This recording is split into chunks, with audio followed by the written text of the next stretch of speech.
Oh, hello there. So glad you could come along. I am the Dream Finder. Life is a prize, live every minute. Open your eyes and watch how you win it. Okay, crackpots, let's get cooking. The magic of Walt Disney World, to fly you to the top of your highest dream. And now, the show that has the whole town cooking. WDW Radio, your information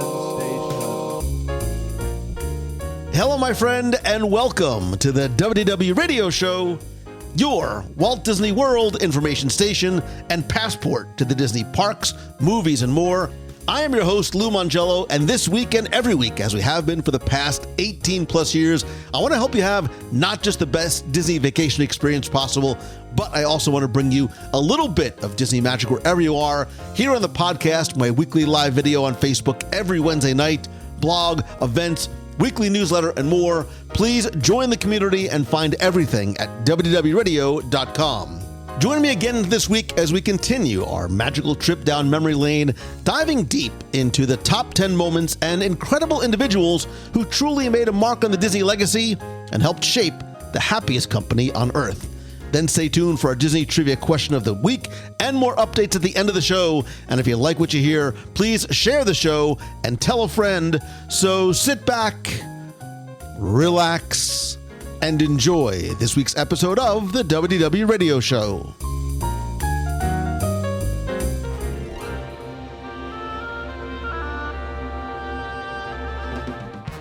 We're going to pick up where we left off last week as we continue our look at the top 10 milestone moments in Disney company history, where we not just focus on individual events, but some of the people, companies, and challenges faced along the way. And then make sure you stay tuned to the end of the show, because I would love to hear from you in terms of what you think either we got right on our list and you think is the most impactful moment, or what we left off and why you think it should be there. And so Tim Foster and I will continue our look at the top 10 milestone moments in Disney company history. Enjoy. I don't think anybody else has the resources to attack quality the way we do. Most people take shortcuts for either economic reasons or because they're lazy. Most people take shortcuts because they just don't know how to do it right. And this company has such a history of not taking that shortcut, going down the path that is the hardest, the toughest, the most painful, and the most expensive to gain a quality that it's fun to be around. So I'm going to, in the interest of time and efficiency and efficacy, I'm going to sort of merge a number of things into one. Oh, great! I have two left on my list. You better not take either one of them. If these are one of them, let me know, and we'll just we'll do it together. I'm calling these the Big Six. I'm calling this the Big Six, and these are the Big Six acquisitions of. Make it 5, and we'll be happy. Okay, which one would you like me to leave out? A little ball with a star on it and a lampy guy. Done. I'm going to mention it just for. I will give a very broad stroke of the brush. I won't go into detail, and then we'll piggyback going deeper into Pixar. But from a period of about 20, a little over 2 decades, Disney acquires. I'm jokingly sort of calling it the Big Six. In 1995, they acquire ABC, which also brings in networks like ESPN under the umbrella. In 2004, they acquired the Muppet properties, including but not limited to Bear and the Big Blue House, for a discount of $75 million. 2 years later, they acquire Pixar Animation Studios, which solidifies its animation dominance. 3 years later, they acquire Marvel Entertainment, adding this 5,000 plus superheroes to its roster And now, as many people sort of felt at the time, it helped fill a void, and especially in terms of appealing to that teenage young adult boy that maybe was seeing a lot of princesses coming into the parks. Disney says, wait, hold my lightsaber. We're not done yet, because out of nowhere, 3 years later, they acquire Lucasfilms, Star Wars, Indiana Jones. And then 5 years after that, again, I don't know if anybody saw this coming, they acquired 21st Century Fox, expanding the media holdings to, to lengths and widths that we have not even, I think, begun to see. But, even going back to acquiring ABC, which at the time was valued at $19 billion, it was monumental. Like, overnight, Disney becomes a media juggernaut, not just on the big screen, but the small screen, because it's ESPN, it's A&E, it's Lifetime. So Disney getting ABC diversifies their content portfolio, but it also allows them and gives them the freedom of flexibility of controlling and producing a wider range of television content.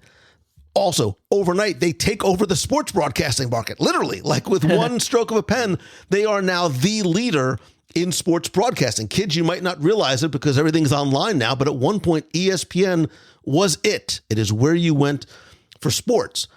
They acquired the Muppets in 2004, again, immediately impacting the company by bringing in beloved characters like Kermit and everything into the Disney fold.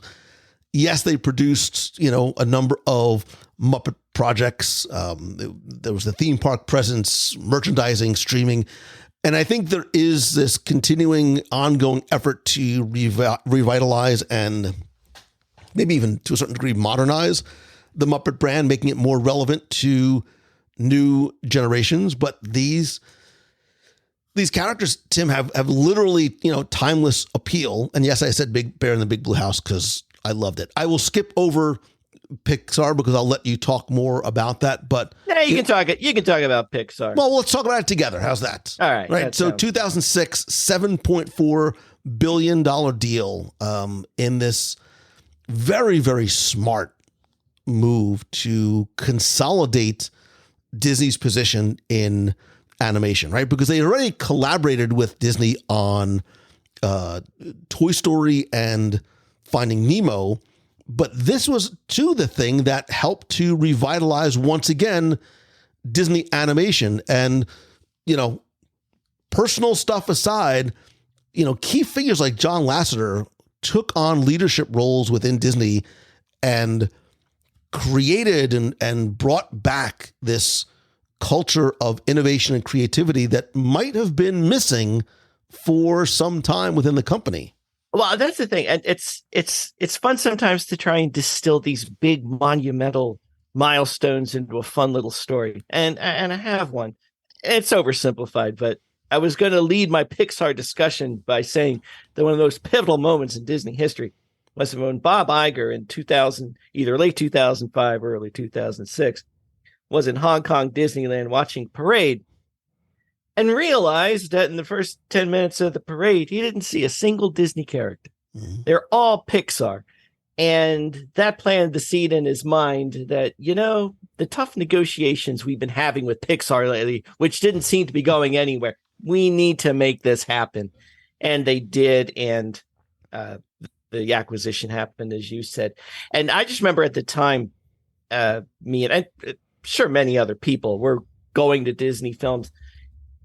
For us, it became the every year going to the new Pixar film and waiting for that new masterpiece because we just knew it was coming. And I mean, you look back Pixar, I mean, they still are today, but Pixar was you talk about a roll. They were on a roll back then. Like nothing they did was less than, 10 out of 10 and so forth. Disney films at the time, they're coming off of the Disney Renaissance now. So you can kind of an overstatement, but that quality ramp of Pixar going up and the one for Disney, I'll say staying steady or going down, but you kind of look to Pixar as the new, that's where the great movies are coming from. And early on, it's distributed by Disney, close enough for me. when word started coming that the two might be separating, got a little nervous, a little scared. Like, will I stay with Pixar if they leave? Whose fault? Who am I mad at? But thankfully, things ended up the way they are, and I don't know. It's probably impossible to quantify which of the acquisitions you said were the most impactful or most important, but you got to think Pixar, just for what you said, not just financially, but solidifying, cementing, we'll say, Disney's and Pixar's place in animation across the industry now, with not just revenue, but the quality of films and so forth. So, I would even take the significance of this merger out a few more steps, because lest we forget, one Steve Jobs was one of the founding fathers of Pixar Animation Studios, right? He wasn't just the former CEO of Apple. And I think his very sad, very untimely passing in 2011, just a few years later, I think his and I know I keep talking about people passing because they are significant.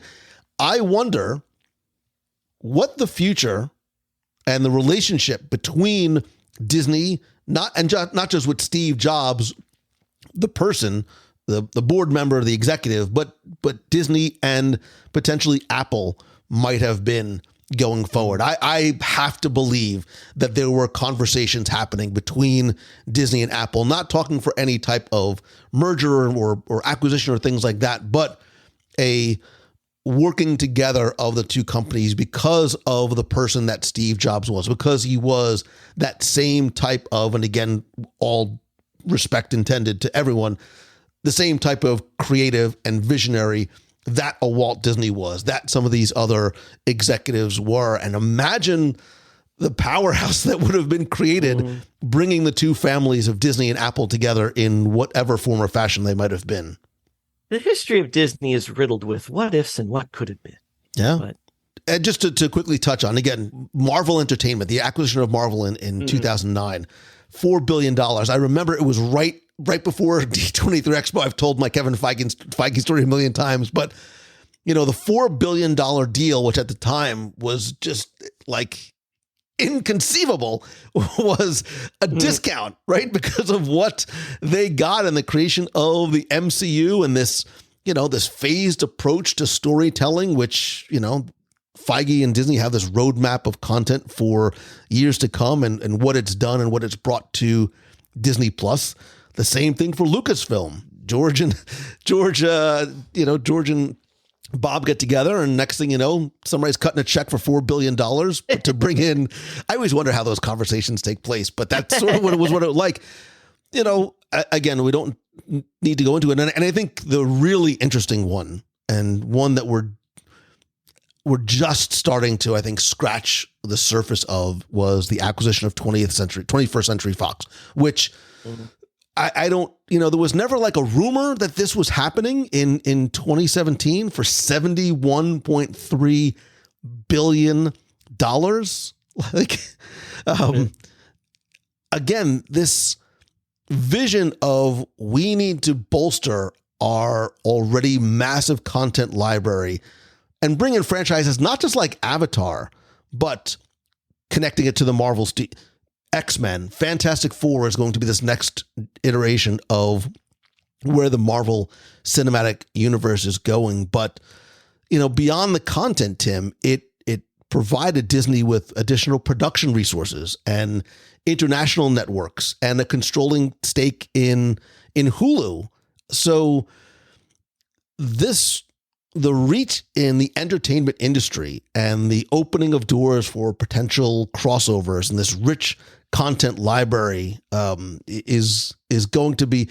Look, I don't expect to see like Die Hard and Titanic in the parks anytime soon, but when you start looking at what it represents, right? It's 20th Century Studios, Searchlight Pictures, which Shape of Water and Slumdog Millionaire, FX Networks, Nat Geo, 20th Century Television. Like, the fact that if you would have said 20 years ago that Disney is one day going to own The Simpsons, people would have said you were crazy.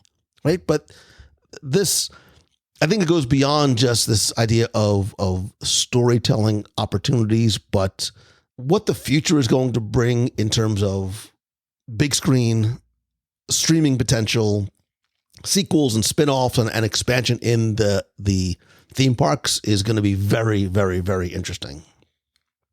Well, actually, it reminds me of a funny thing that happened to me. So, if you're going to allow me, we might get to this factoid that I have a new book coming out. One of the things, once in a while. One of the things I was doing in this book, which is about Disney's 100 years, I wanted to include a filmography in the back for reference, if you wanted to look it up. And this kind of goes to your point, all the acquisitions that have been made up until, the 80s and 90s. It's a fairly short list, no problem.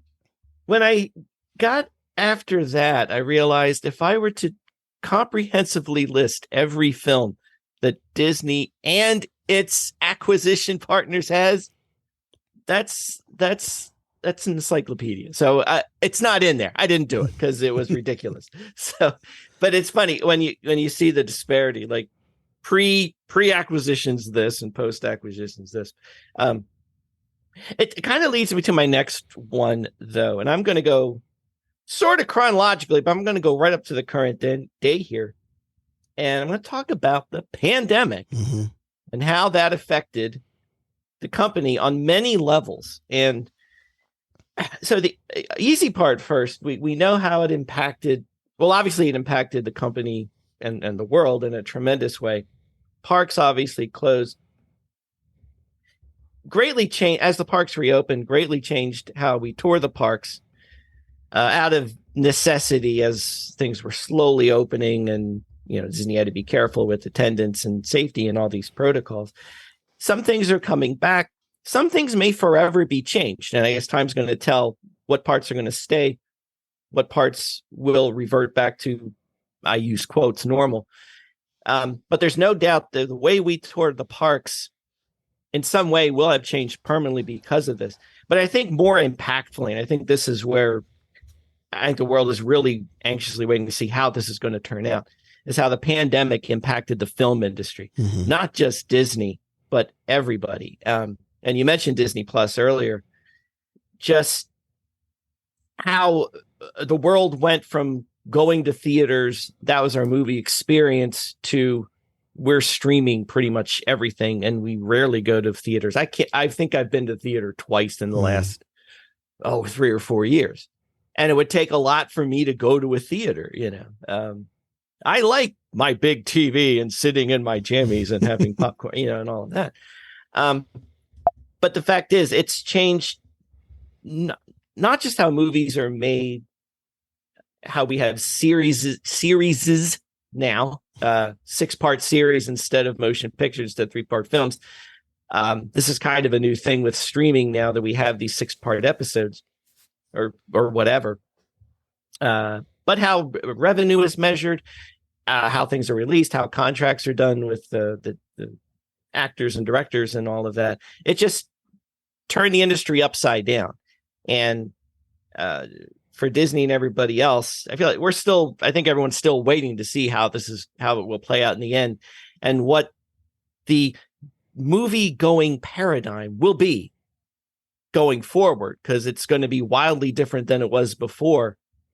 And who knows? But you've seen Disney Plus has so many viewers, so much success from a viewership point of view. Financially, it might be another story, but that's one of the things Disney and everyone else is going to have to navigate now. Like, how do you, in base business terms, how do you monetize things the way we did before?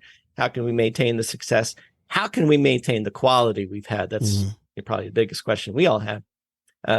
So far, so good, going by recent films that we've watched, as I think many recent films have been fantastic. But it's a tricky roadmap they've had to navigate for a couple of years, and going to have to navigate for a long time. And like the repercussions of this are going to be hanging around for a long time. So. This was very much on my list. It would have been the next thing I was going to talk about. So your timing is perfect.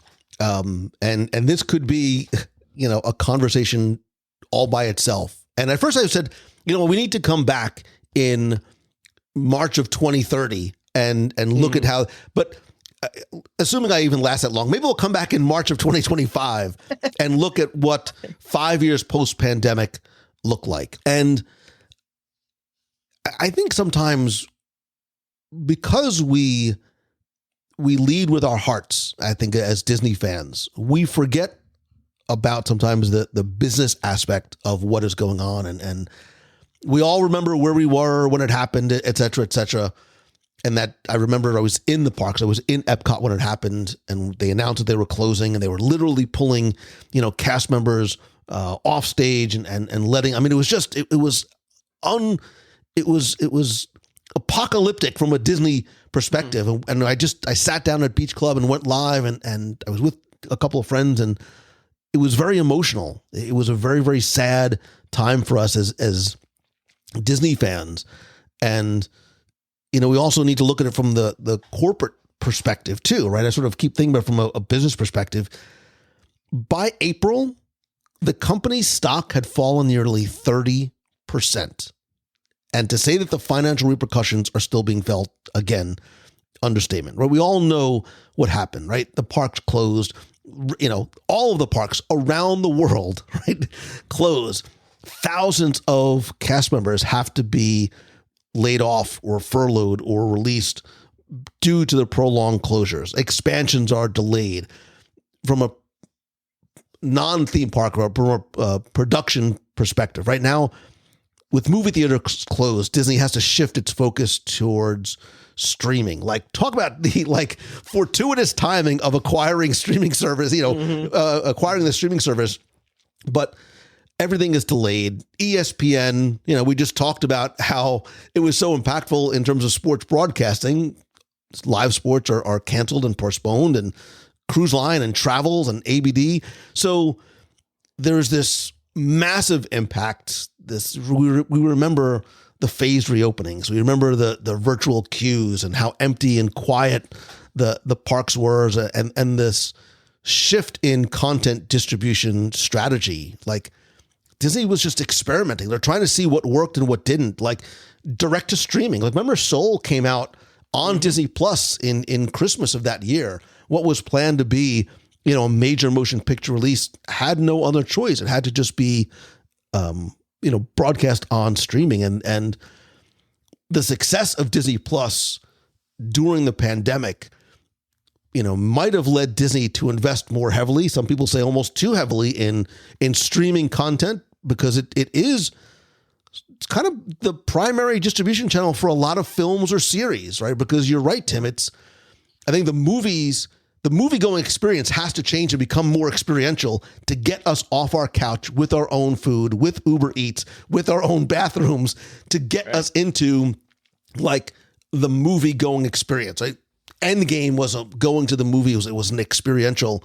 Yeah. We need something like this, right? But, we could list ad nauseum all of the longer term implications, right? This hybrid release strategy, the changes in health and safety protocols, and, think about the digital integration of and utilization of tools in the parks.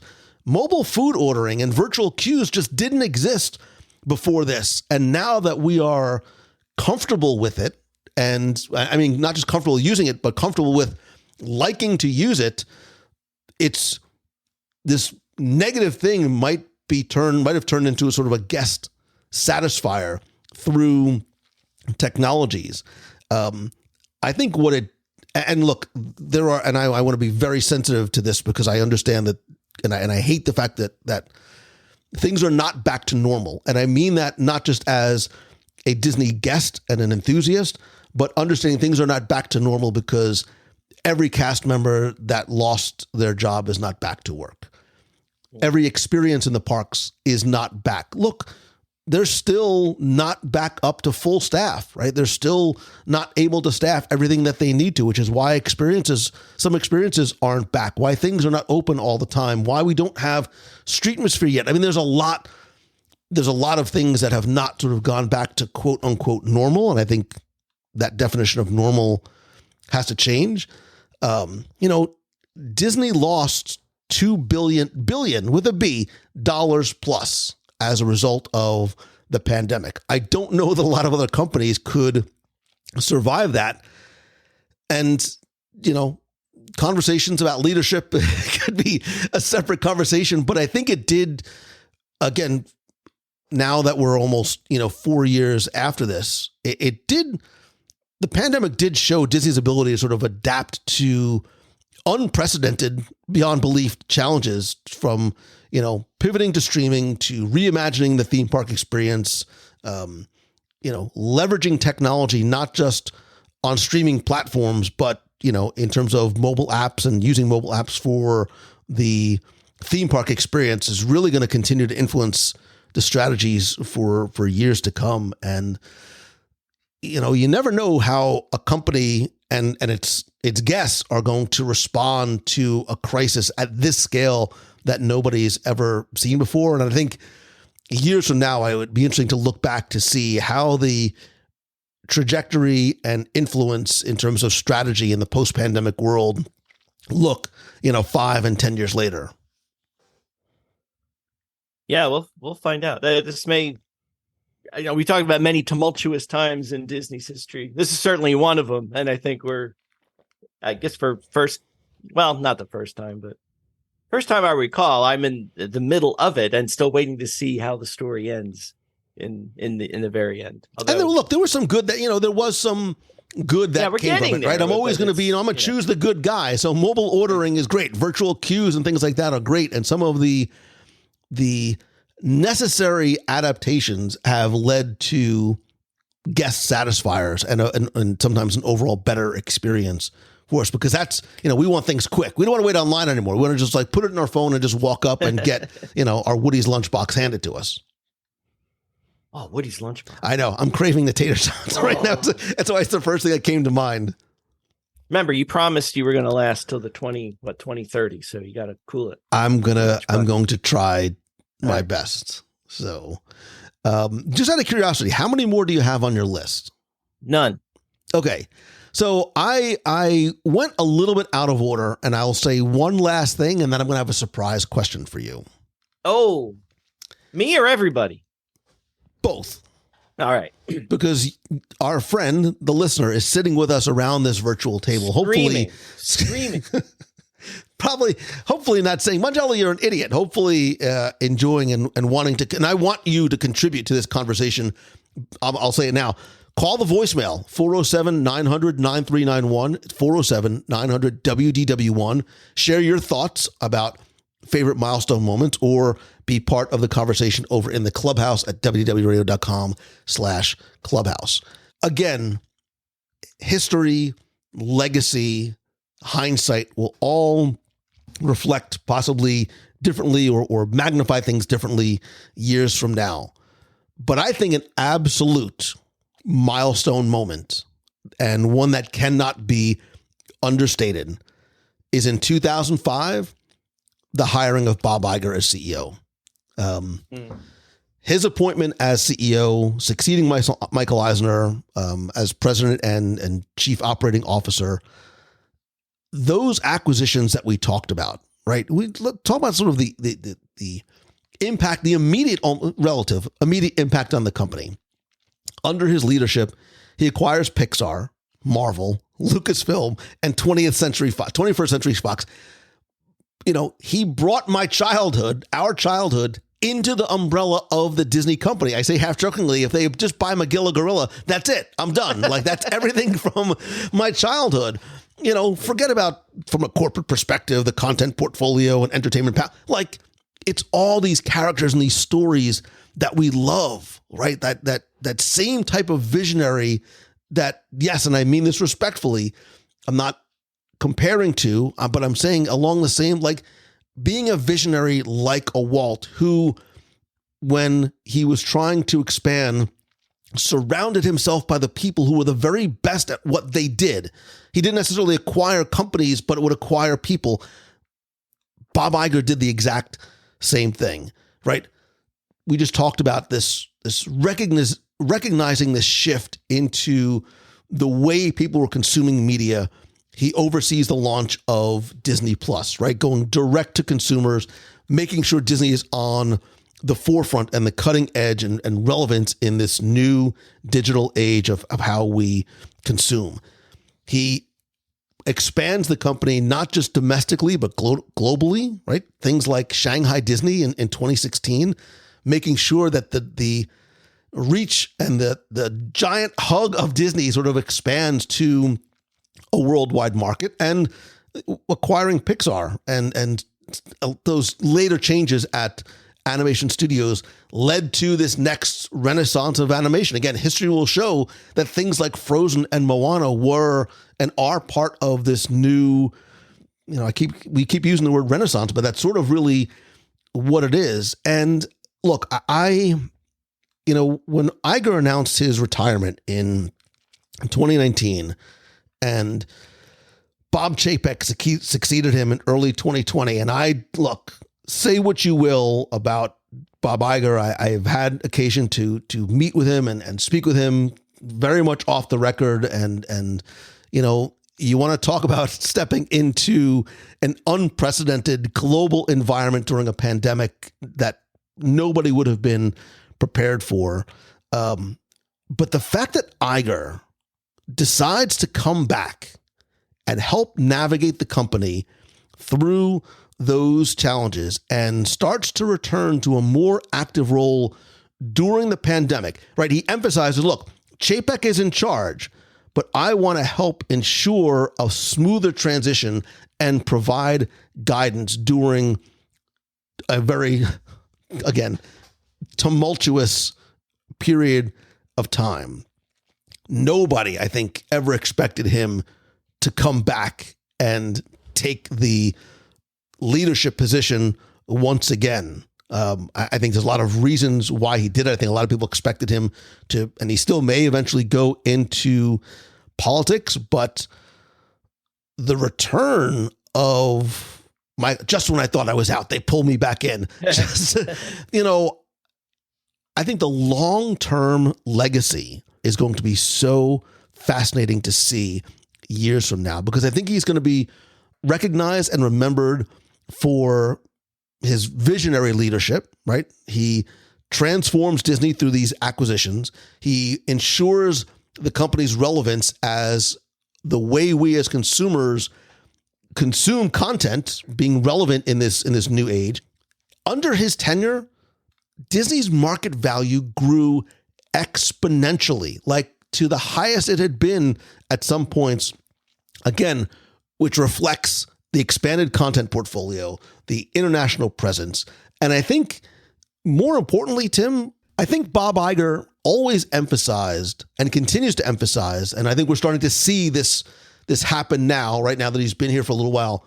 I think Iger has always emphasized the importance of storytelling, which again goes back to this continuing, I'm coming full circle, which is why I want to do it here, and bookend this core value that was established by Walt remains intact.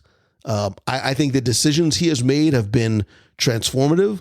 He has not only expanded the company, but continued to solidify the company, and the leadership and the growth and the commitment to core values is, I have massive amounts of respect for Bob Iger and what he has done for the company. And again, over time, it'll be really interesting to have the conversation of not just the short-term impact, but what the long-term impact he has had.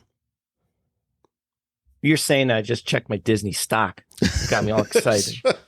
Listen, nobody's perfect. I didn't say that every decision that is made is not necessarily perfect, and we're doing good, but you and I, we're not in that $30 million private plane area. Just not quite yet. We're almost there. We're getting there.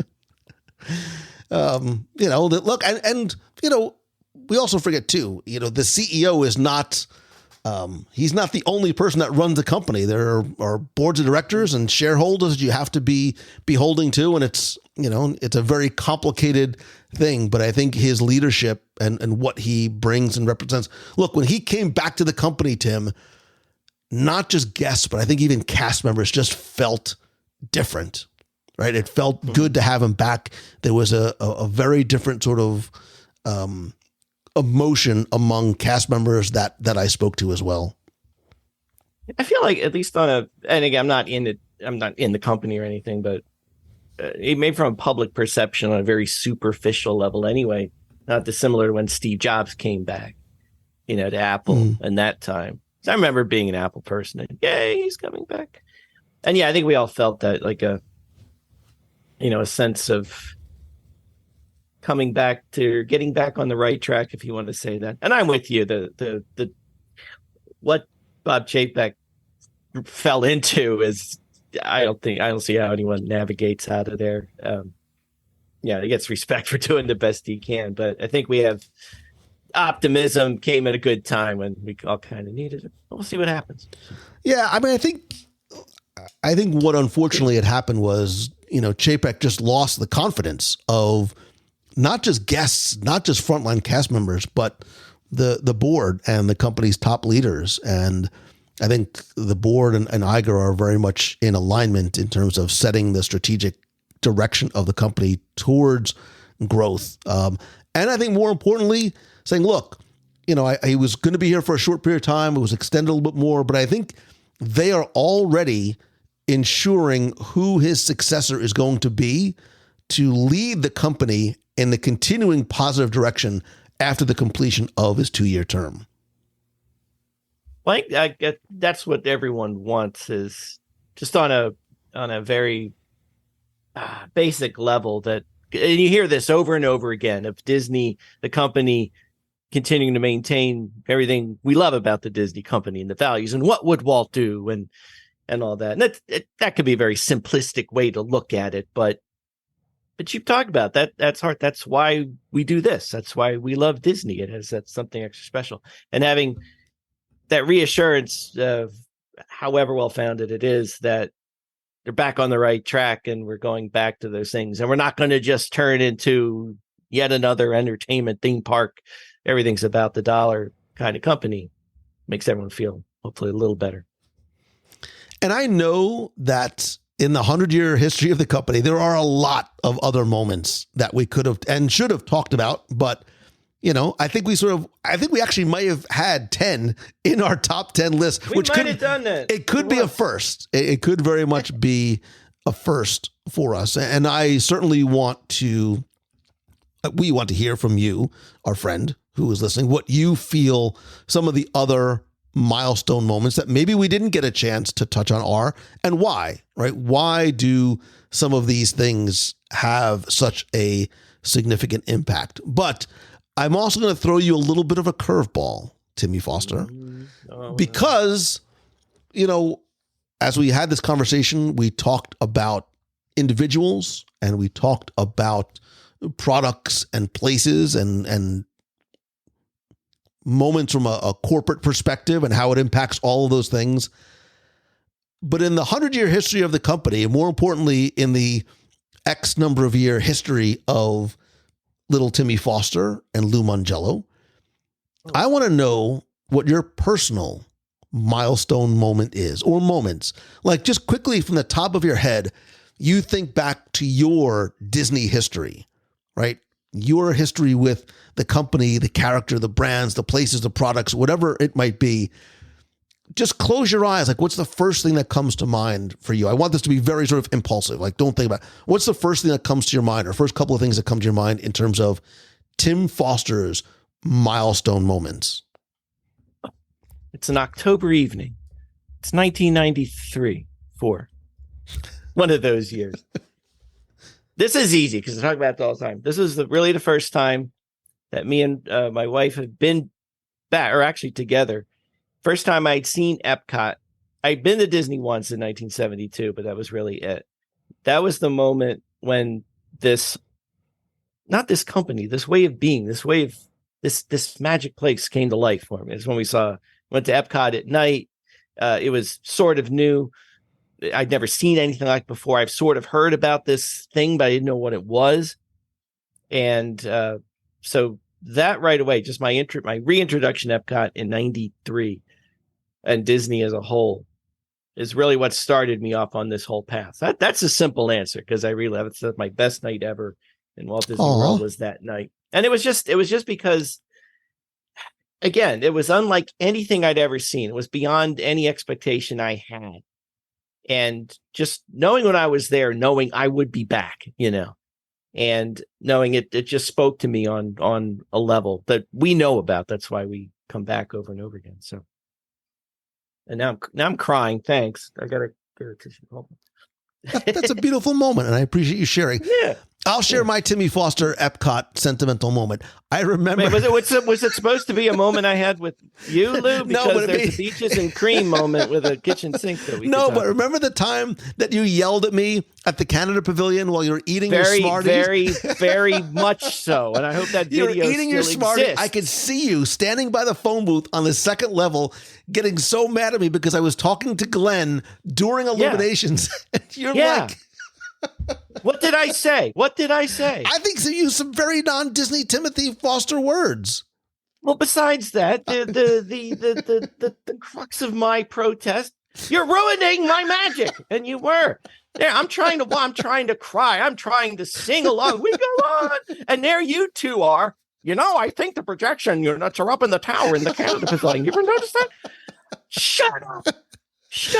Yeah, I remember that very well. Oh, the beautiful times that we've had together. So, all right, if I'm going to go, and I have a lot, because I thought of this just last minute, right? And when I said it out loud, I was flooded with memories, especially of the first time I took my children and seeing my children's faces and the blessing of being able to do so much for and with my kids. But I think if I had to say, this could be a top 10 list. So I have to, I don't really remember it super well, but in November of 1971, 3 weeks after the parks opened, my parents put me in the back of the station wagon and taking me on our first visit to Walt Disney World. To say it changed the trajectory of my life is actually true, because we went every year, and it wasn't just the place, it was the people and the memories that we had that fostered my love and continuing love of, I don't even like to call it this company, but this place and the people and the way Disney continues to make me feel. It is not perfect by any stretch of the imagination, but I like to focus on the things that make us happy about going. And without that first trip and my parents taking me every year, none of this would be possible.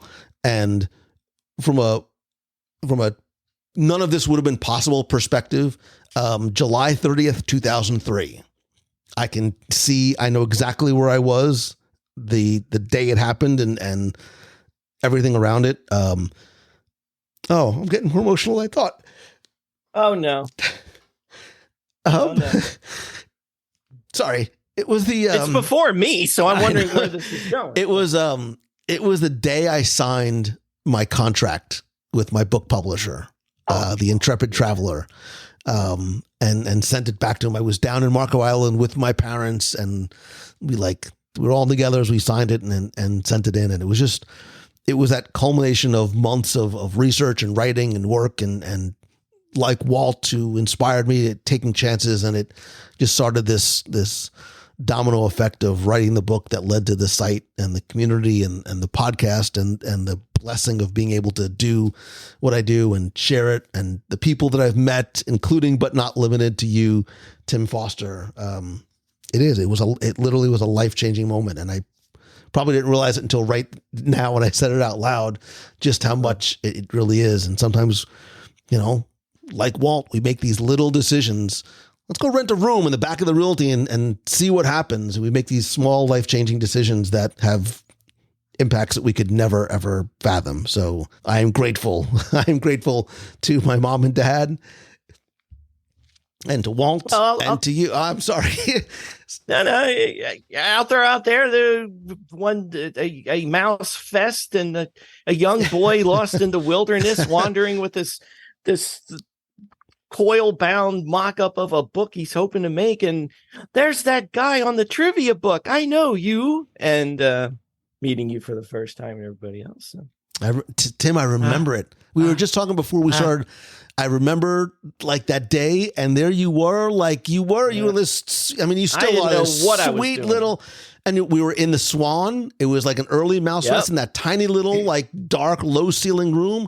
And you showed me this beautiful, like hand bound manuscript of the most, and still to this day, Tim, this is not me just blowing smoke.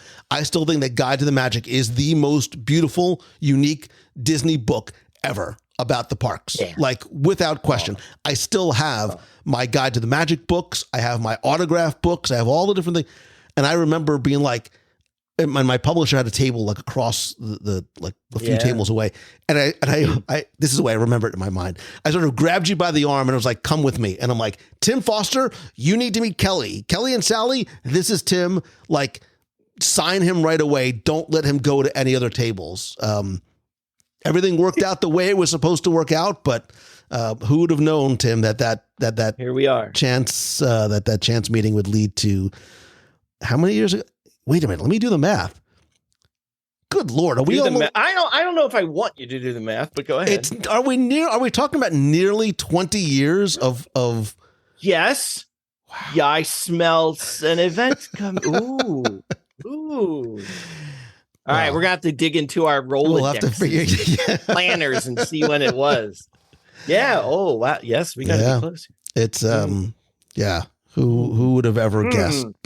And here we are, all these top 10s later. We'll have to do a top 10 show at some point too. We'll do. You know what we're gonna do?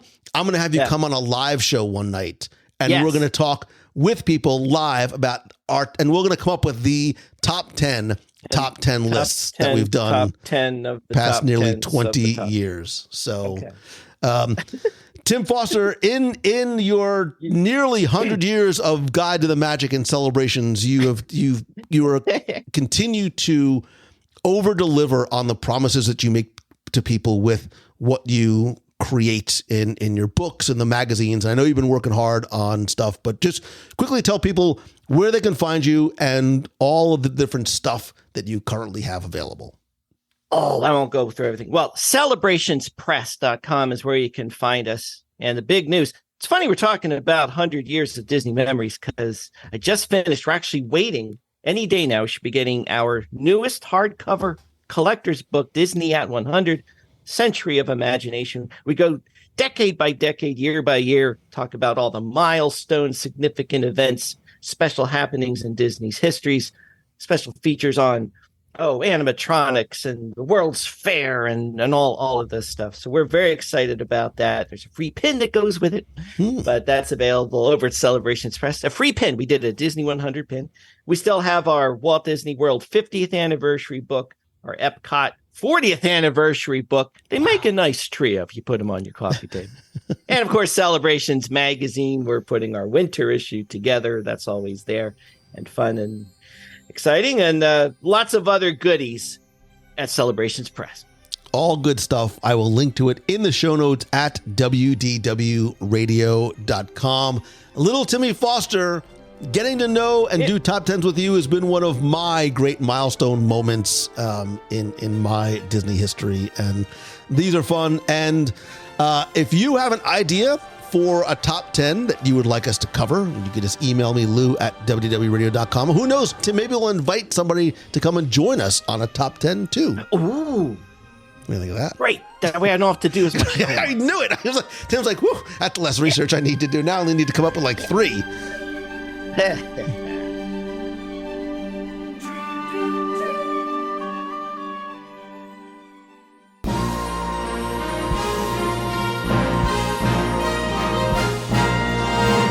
It's time for our Walt Disney World Trivia Question of the Week, where I invite you to test your knowledge of Walt Disney World's history or see how well you pay attention to the details in what you see, hear, remember, maybe even taste. And if you think you know the answer, you can enter for a chance to win a Disney prize package.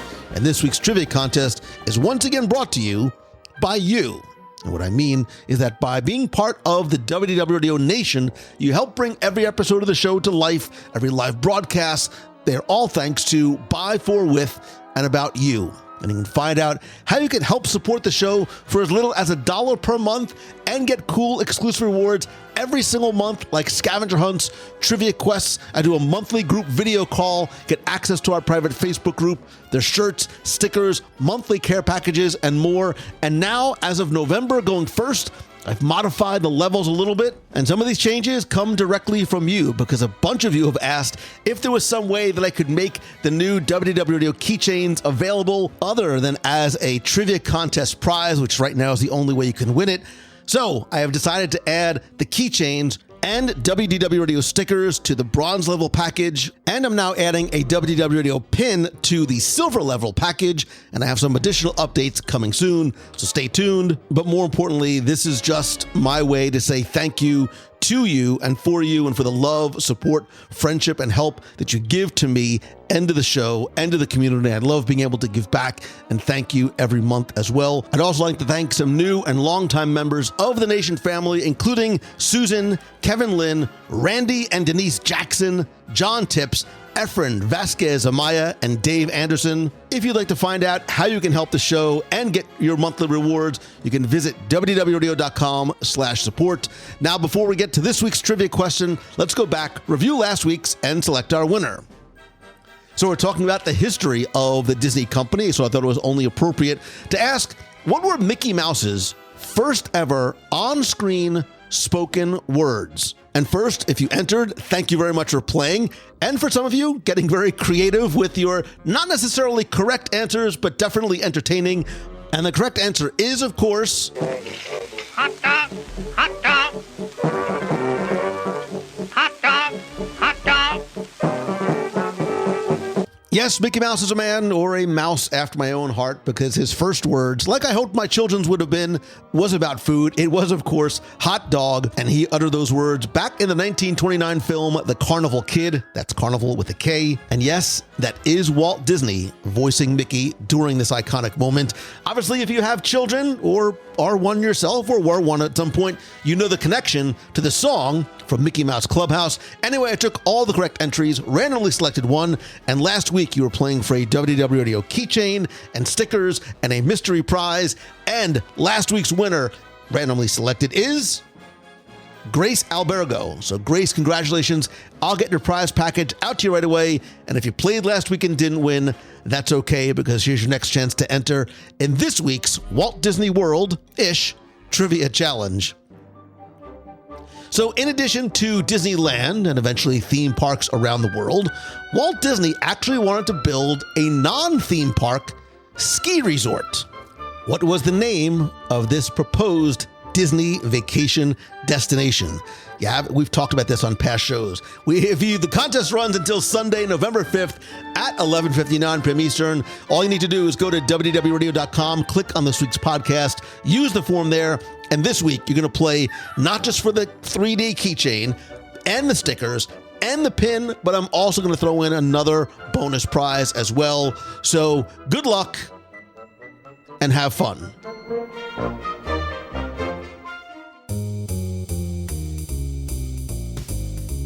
That's going to do it for this week's show. I hope you enjoyed our two-part look at the top 10 milestones from the history of the Disney company, and I would love to hear from you, either what you agree with, maybe something that we missed on the list that you think should be added, or even what was your favorite or you think most impactful Disney corporate acquisition and why. Come be part of the community and conversation over in the WDW Radio Clubhouse on Facebook at wdwradio.com/clubhouse. I'll post this question there. Plus, you can talk about anything that you want in the Disney, Marvel, or Star Wars universe. It is our warm, welcoming, friendly, and family-friendly community. I'd also love to connect with you elsewhere on social. I am at Lou Mangello on Instagram and Threads and LinkedIn. And if you have a question or a comment you'd like me to share on the show, you can call the WDW Radio voicemail at 407-900-9391. That's 407-900-WDW1, and I will play it on the show. And of course, as much as I love connecting and talking with you online, I still believe that nothing beats a handshake and hug. We have a lot of events coming up in the next few weeks,